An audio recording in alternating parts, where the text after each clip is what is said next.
The best treatment for end-stage kidney disease is a preemptive kidney transplant. Before you get to the point where you need dialysis, we give you a new kidney, and you avoid dialysis altogether. So preemptive kidney transplant means getting a kidney transplant before ever needing to go on dialysis.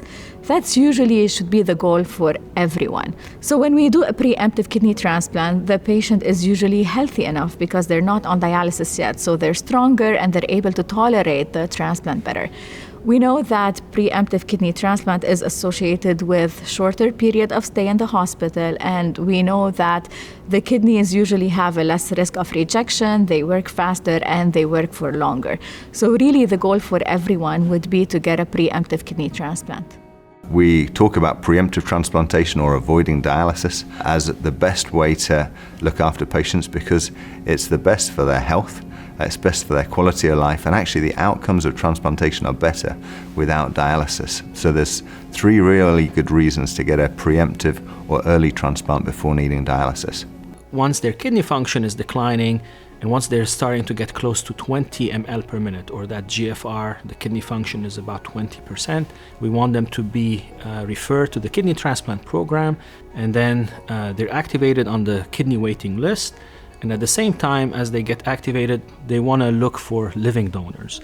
When a patient is referred for evaluation for kidney transplant, they go through a comprehensive evaluation, both medically and psychosocial, to ensure that they will be a good candidate for kidney transplant.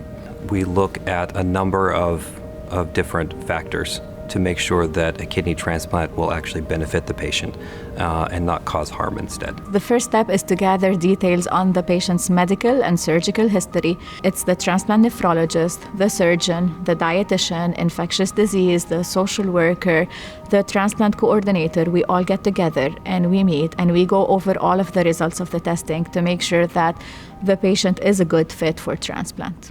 One day, my doctor said it's time. My kidneys were at 20% function, and I qualified for the United Network organ sharing list. And I came into the gym and said, that's it, I've been referred for transplant. And my trainer said, oh my gosh, didn't know you were that ill. And I said, I'm not, but I will be if I don't get a kidney. And she just looked at me and said, what does it entail? And I just looked at her and said, you don't want to do this. She said, why would I not help you if I could?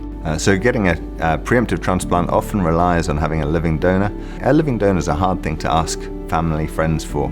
Some people only think that they can donate after they die and aren't aware that they can donate while they're still alive. Potential kidney donors often worry about the impact on their health, and lots of people donate kidneys each year.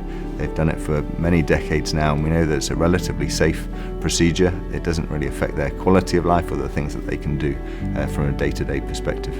And about 2 weeks after her first blood draw, she came and put her arm around me. She said, it looks like we're compatible. She said, I think I'm your match. Just like that.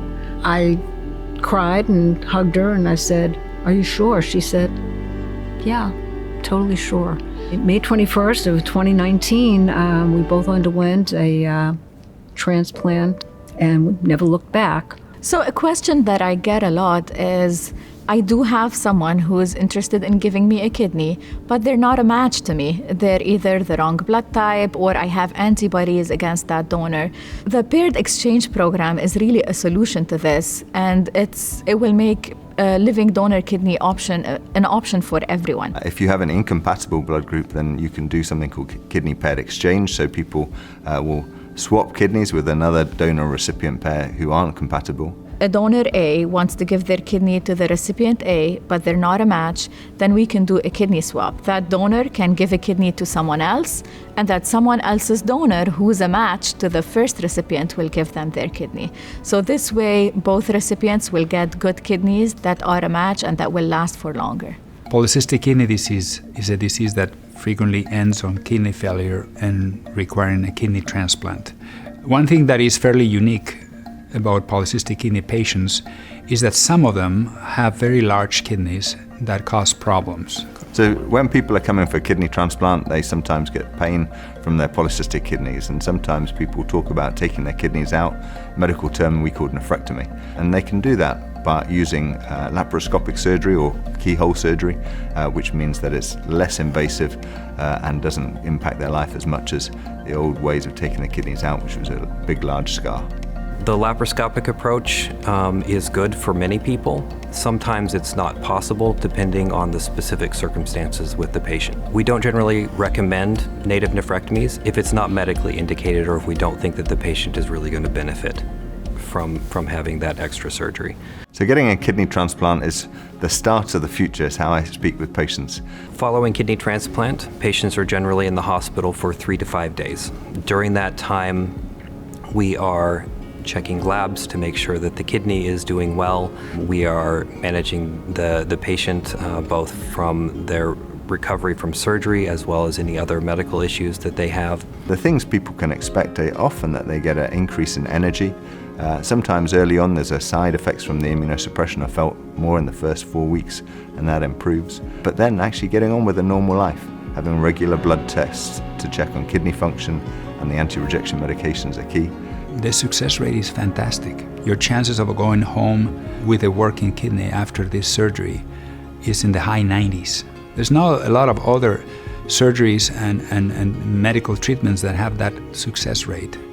Once they leave the hospital, we see them in our clinic at least a couple times a week. They will have lab draws a couple times a week to make sure that they're doing okay, that the kidney is doing okay. And that goes on for about a month. The transplant scene is so advanced at this point. The individuals that are getting kidney transplants at this point get 15, 20 years plus out of those transplants. I probably will have another maybe 5 years with these kidneys functioning fairly well. Throw another kidney in there, take one out, put another one, whatever it might be, that's gonna be okay. It's scary that you're in one chapter of your life to some extent, and you have a transplant. That's not the end, that's just another chapter. That's how I look at it.